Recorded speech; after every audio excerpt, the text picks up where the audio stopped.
used to be the kind of person who, whenever I started watching a show, if I made it to the 3rd episode, I would commit to watching the whole thing, even if it turned out to be kind of bad.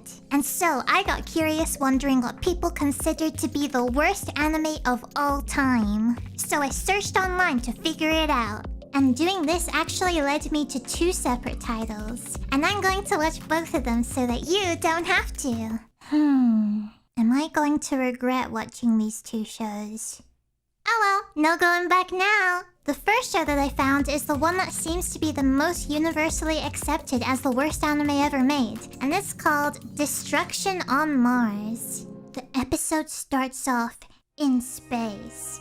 We have these 2 guys who are bored of their job flying around in a cool spaceship all day, and they just want to get home and have some drinks when all of a sudden the spaceship blows up. It overheated or something. This spaceship contained a kind of material that was found on Mars, and as the spaceship blew up, this material broke off into little pieces and entered the Earth's atmosphere. And years later, they caused the birth of these Goma, Digimon-looking aliens who are out to cause havoc. But it's okay, because we have these anime girls here who are going to take care of them.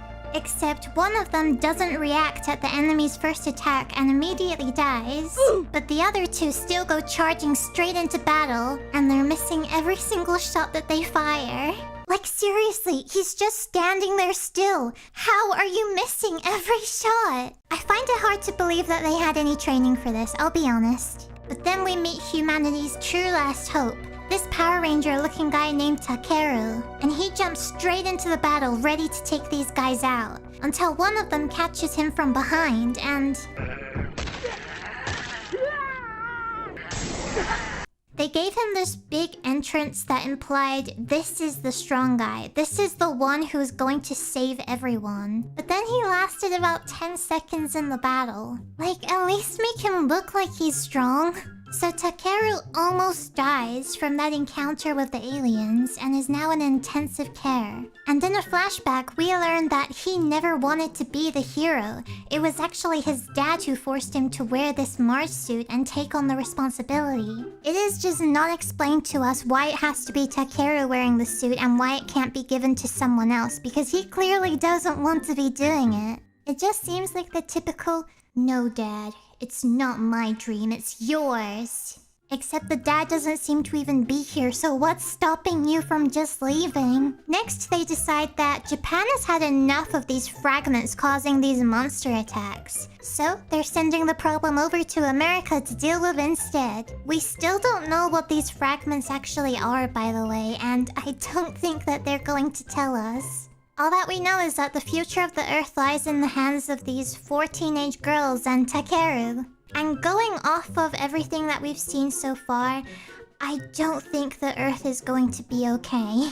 Straight into the next scene, the squad is now out on patrol when all of a sudden a new bad guy appears. And he immediately starts lighting the city on fire, so he clearly means business. Luckily, he just happened to make his first appearance exactly where the team is. I also like how when Takeru is wearing the suit, it kind of sounds like he's speaking with his hand over his mouth, kind of like this. And it's because he's wearing a helmet, and you have to really appreciate the spectacular attention to detail here. So now straight into the action scene, and here comes their opportunity to finally show us how strong the team is and why it's being left up to them to save this planet. So the bad guy is easily winning the fight without doing very much.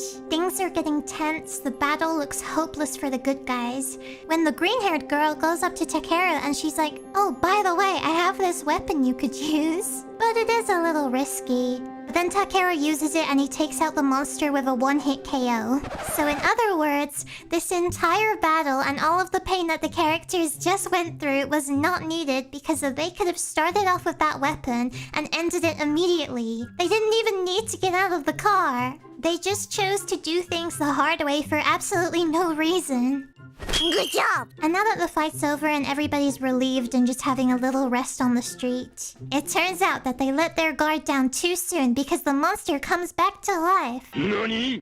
And he grabs Takeru and starts talking. The real ones who invaded Earth and are the true aliens are the humans. And then he dies again. Okay, this was a bit of a mess. You might be thinking, oh, there are probably a lot of in-between scenes leading up to the climax which would have made it more impactful. Nope, there was not. We only knew to expect the small enemies from the start, so this big boss guy came out of nowhere. And he barely had to move from the spot, we just watched the main characters ragdoll around him pretty much. And then the entire battle didn't matter anyway because Takeru had the potential to end it in a one-hit KO with a secret weapon we didn't know about. It could have been a lot better if they had more time. They had to cram this entire story into just a 20-minute movie. Overall, it was decent animation as well. I was expecting it to be a lot sloppier. Now, moving on from that, the second anime that I've got today is the one that is the legitimate lowest rated anime on the internet, which is Tenku Danzai Skelter Heaven. So the movie starts off with a shot of planet Earth from space. Does this look familiar to you guys, or is it just me? We immediately learn that there is an alien monster invading Tokyo City. I feel like I'm getting deja vu right now. Was starting movies like this just a trend in the early 2000s or something? But this movie comes with an opening theme song. Skelter plus Heaven. Her fate which does not get used to by nature machines was left to your hand. The human body arms which had the program embedded so that a command may be obeyed from when born. What?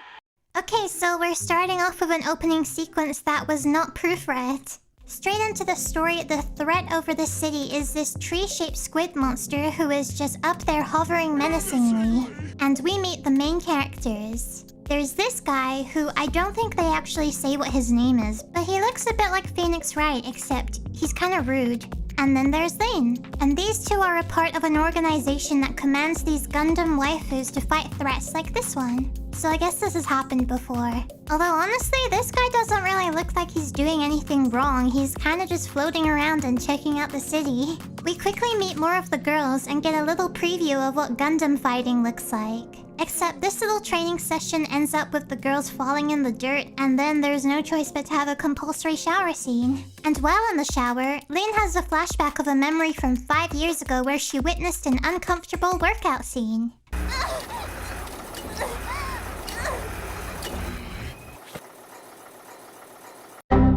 But there is a great explanation of the meaning of this memory and why she thought of it just then. Just kidding, we're moving on to the next scene now and it's never gonna be brought up again. So now the girls are all prepared for battle and off we go. We're straight out into the action and it looks like everything is going right according to plan. Until the monster actually starts to fight back, and I guess that they weren't expecting this because 2 of them got taken out on its first, honestly kind of slow attack. Lena's really distressed after this, and she's looking like she might not be able to continue the fight. Until the main guy tells her to get over it, and I guess that's all she needed to hear. It had the same energy as this scene from Digimon. That's the saddest story I ever heard. I'm the one with the problem, not you. Get over it. Okay. And then this is where they decide to give us the information that these girls are not human. They were artificially created inside a lab. Sure, why not? After saving the main guy's life, Lin then confesses her love to him, which feels like it comes out of nowhere, but we have to have that extra little bit of drama mixed in there. And she rushes headfirst into that monster. After a sword cuts the side of the monster, Lane is now somehow inside its core. The monster speaks to her telepathically, talking about humanity's destructive desires. But she argues that it's not all humans, and the reason why she fights is for the ones that she wants to protect. Then the monster goes up in smoke, and I guess that Lane sacrificed herself in the process? You're kind of just left to assume. But plot twist! We get a scene from 1 year later, and we find out that there are now dozens of the same monster hovering over Tokyo. Oh my god! So all of the efforts that we just watched were in vain. The end. This show had me so confused that I had to watch it twice to understand. Nothing was explained. We don't even know where that monster came from or why it was there. And all of the scenes came and ended so fast that it felt like I was watching a fan-made edit of the best moments. I think that the online ratings definitely make sense now. Were both of these movies bad? Yes. Were either of them the worst movie that I've ever seen? No. Some parts had me genuinely laughing out loud. Granted, they weren't supposed to be funny moments. But still, I had fun talking about them to you. Anyway, that's all. Go watch a good show like K-On! Now. If you enjoyed this video, please be sure to subscribe and turn on the notification bell so that you don't miss any more animated videos from me. And if you've seen either of these anime, please let me know what you thought of them as well down in the comments. And if you don't know what to watch next, click right here on the video to check out my latest video about anime tropes. I'll see you over there. Thank you for watching. Bye!